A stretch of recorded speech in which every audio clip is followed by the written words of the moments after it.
Champions are not born. They're forged. This is about turning the ordinary into undisputed.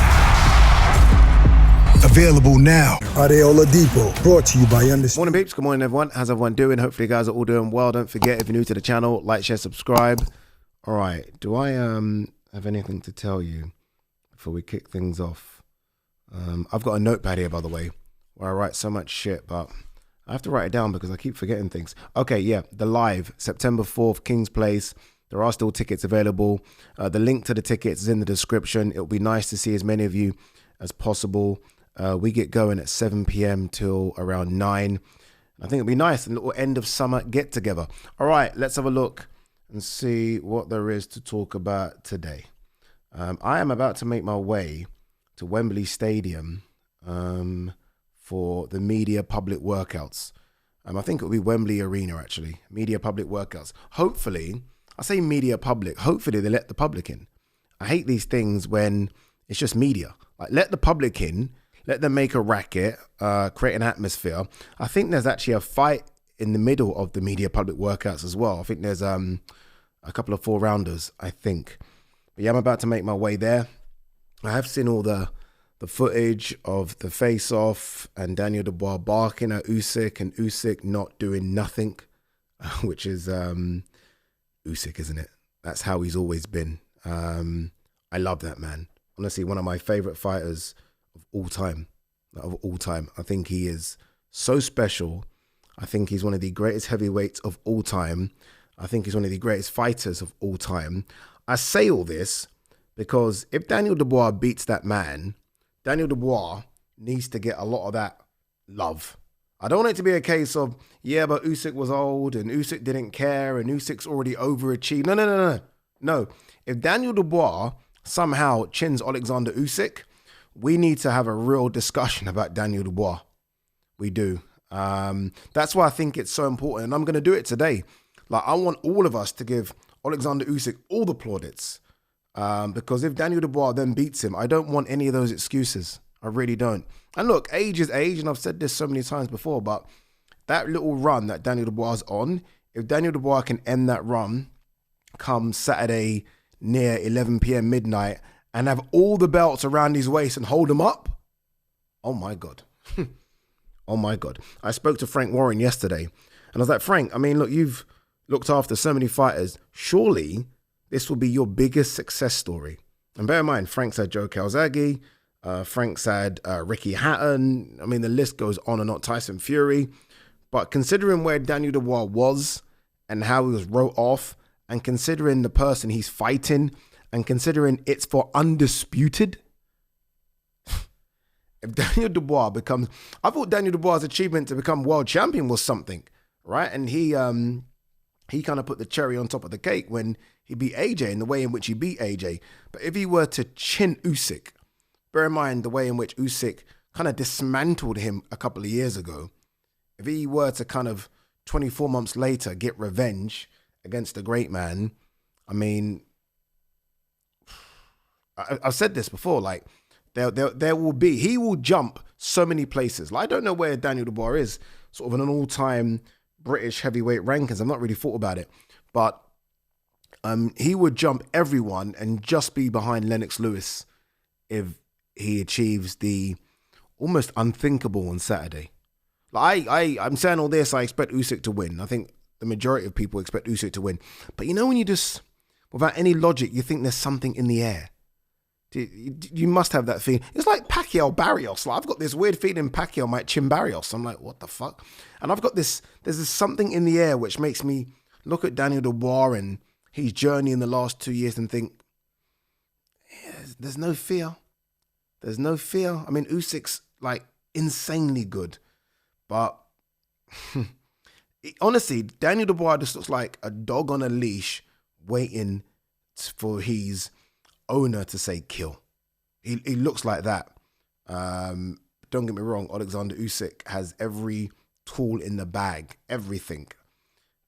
But hunger and desire, two of the tools, I don't know how he could still have those.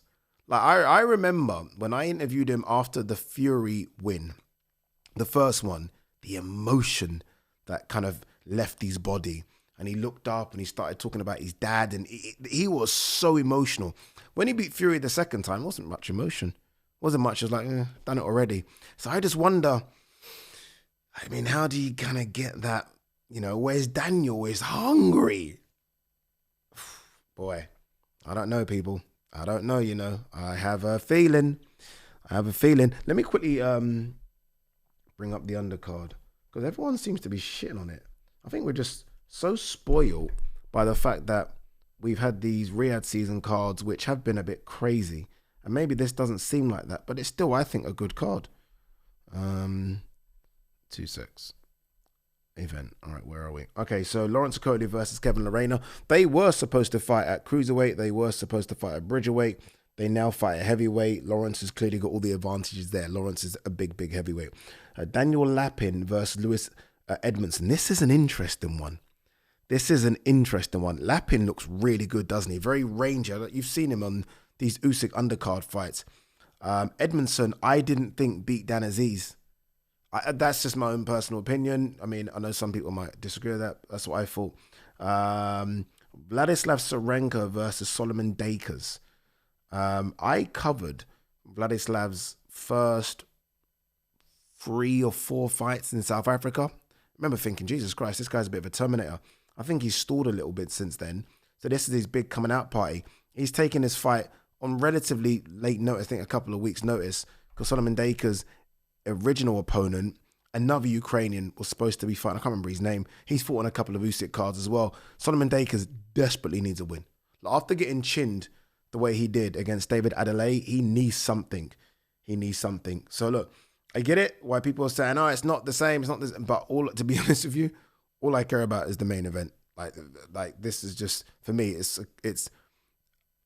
sometimes I do care about undercards, and sometimes I just fucking care about the main event, honestly, because in years to come, I'm not even going to remember the undercard. Some fights, I don't even remember the undercard. Like, this is no joke when I say this. I'm trying to think of what was the co-main for Fury Usyk 1. I can't think of it right now. That's my point. I can't even think of that. So let's just hope this delivers, right? Let's hope. All right, let's see what else there is to talk about. Bakram Mutazaliev versus Erickson Lubin in the works for early fall. That's a tough fight for Lubin, man. But Lubin did look good in his last fight, to be fair. But this Mutazaliev does look quite scary, doesn't he? Erickson Lubin's lost to who? Fundora. Remember when his face just looked like Fundora just fucked him up? He lost to Charlo early as well, got iced in that one. Mutazaliev looks like a man that's ready to take over the division, but we'll see. Virgil Ortiz says Boots Ennis is the fight that has to happen. I don't understand what the issue is here. Like, it's the obvious fight to make. It's so easy. And it's a big money fight. It's a pay-per-view fight in America. You're going to get the added sort of Eddie versus Oscar thing. It's a fantastic fight. Fantastic. If he wants to kind of dip his toes into the 154 division by not taking on the monsters in terms of physical monsters, Virgil Ortiz is perfect because he's a 147 guy coming up as well. I don't get it.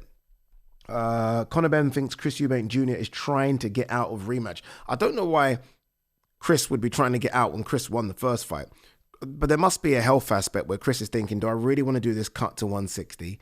Again, do I really want them to impose all the things they did before, the hydration cap? Do I need that? Do I really want that? And the answer for me should be no. The answer for me should be Chris Eubank Jr. Hamza Shiraz.